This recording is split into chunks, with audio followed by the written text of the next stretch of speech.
Saudara, Masjid Raya atau Masjid Al-Masun ini merupakan salah satu masjid tertua yang ada di Kota Medan, Sumatera Utara. Letaknya yang strategis di inti kota ini merupakan masjid peninggalan Sultan Delhi. Masjid ini dibangun pada tahun 1906 dan Masjid Raya ini memiliki 3 gaya arsitektur mulai dari Timur Tengah, India, dan Spanyol. Seperti apa kemegahan dari Masjid Raya ini? Yuk ikuti saya.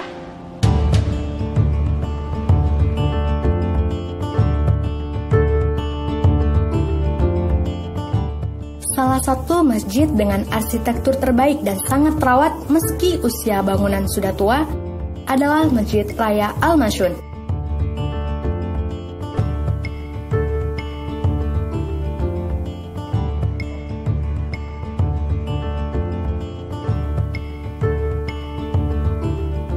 Masjid yang berada di pusat kota Medan ini merupakan peninggalan Kesultanan Melayu Delhi.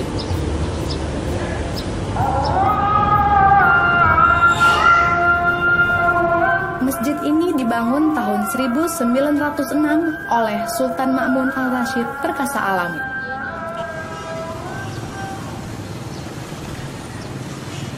Masjid yang juga disebut Masjid Raya Medan ini merupakan masjid tertua ketiga di Kota Medan. Suasana layaknya di Masjid Timur Tengah akan terasa saat Anda memasuki pintu gerbang masjid. Sang arsitek J.A. Tendeman merancang masjid ini dengan denah simetris segi 8 dalam corak bangunan campuran Maroko, Eropa, Melayu, dan Timur Tengah. Denah yang persegi 8 ini menghasilkan ruang bagian dalam yang unik, tidak seperti masjid-masjid kebanyakan. Di keempat penjuru masjid, masing-masing diberi beranda dengan atap tinggi berkubah warna hitam, melengkapi kubah utama di atap bangunan utama masjid. Masing-masing beranda dilengkapi dengan pintu utama dan tangga hubung antara pelataran dengan lantai utama masjid yang ditinggikan, kecuali bangunan beranda di sisi mihrab. Bangunan masjidnya terbagi menjadi ruang utama, tempat wudhu, gerbang masuk, dan menara. Ruang utama, tempat sholat, berbentuk segi 8 tidak sama sisi. Pada sisi berhadapan lebih kecil, terdapat beranda serambi kecil yang menempel dan menjorok keluar. Seluruh ornamentasi di dalam masjid, baik di dinding, plafon, tiang-tiang, dan permukaan lengkungan yang kaya dengan hiasan bunga dan tumbuh-tumbuhan. Ornamen tambahan lain yang menjadi ciri khas Masjid Raya ini terletak pada goretan ornamen suku Melayu Sumatera. Untuk mengelilingi masjid, terdapat lorong yang dihiasi dengan tiang-tiang kecil, jendela kaca khas dari Eropa. Dinding-dinding masjid terbuat dari bahan marmer yang langsung dipesan dari Eropa.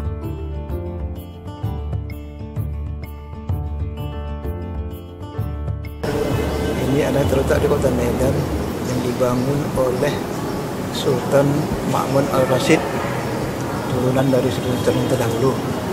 Pada tahun 1906 didirikan, dibangun pertama ya, dan siap sampai 3 tahun 1909. Tepat hari Jumat dimulai sholat Jumat yang pertama. Dan sebelumnya ini masih ada lagi masjid yang terdahulu di Labuan Delhi, yaitu Masjid Al-Osmani, juga dibangun oleh Sultan Osman Perkasa Alam. Maka oleh karena itu, sesudah ini dibangun, maka bangunan ini berbentuk campuran dari Eropa, Cina, India, dan Melayu. Nah, inilah sejarah pertama dibangun oleh Sultan Ma'mun Al-Rashid Perkasa Alam. Keberadaan Masjid Raya ini masih menjadi bagian dari bangunan kompleks Istana Maimun milik Sultan Ma'mun Al-Rashid Perkasa Alam. Jarak Masjid Raya ke Istana Maimun hanya sekitar 100 meter lebih. Namun, seiring perkembangan zaman dan pertumbuhan pembangunan kota, posisi masjid dan Istana Maimun sudah tidak terlihat dalam satu kompleks lagi.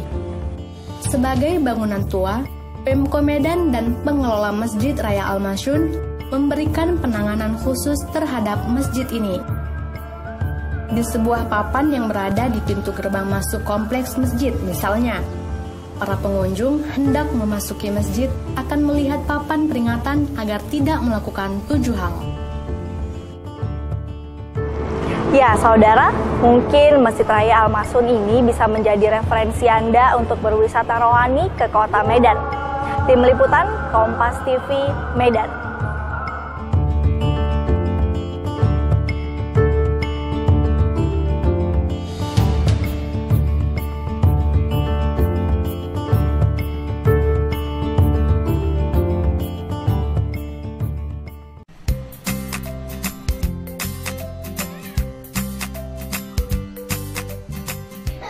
Berada di kawasan Cibenying Selatan, Kota Bandung, Pustaka Lana menawarkan koleksi buku bacaan khusus bagi anak-anak. Di perpustakaan ini, selain disediakan puluhan jenis buku bacaan beredukasi, juga disediakan pula berbagai fasilitas bermain bagi anak-anak.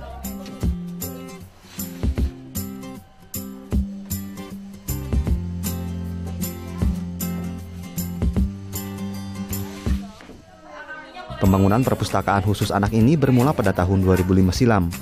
Pendiri perpustakaan anak, Putih Seniza, mengungkapkan, pada awal pendirian perpustakaan ini, dirinya merasa prihatin dengan minimnya perpustakaan untuk anak-anak. Putih Seniza kemudian bersama kelompok mahasiswa berinisiatif untuk mengoleksi berbagai jenis buku bacaan untuk anak. Sempat vakum selama kurang lebih 9 tahun, kini Pustaka Lana kembali aktif pada Desember 2015. Saat ini, pengunjung di Pustaka Lana sudah mencapai 176 yang menjadi member.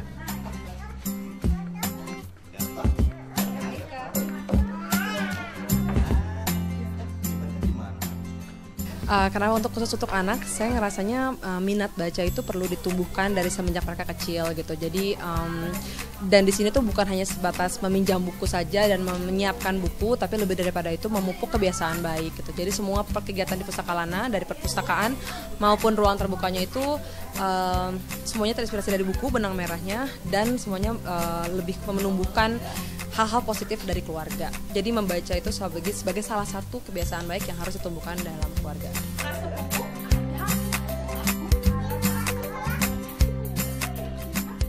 Perpustakaan ini dibuka dari hari Selasa hingga Sabtu, mulai pukul 9:30 pagi sampai 4 sore.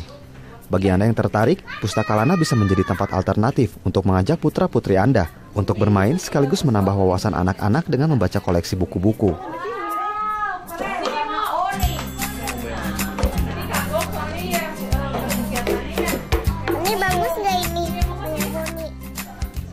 Kusnadi, Edwin Adiwijaya, Kompas TV, Bandung, Jawa Barat.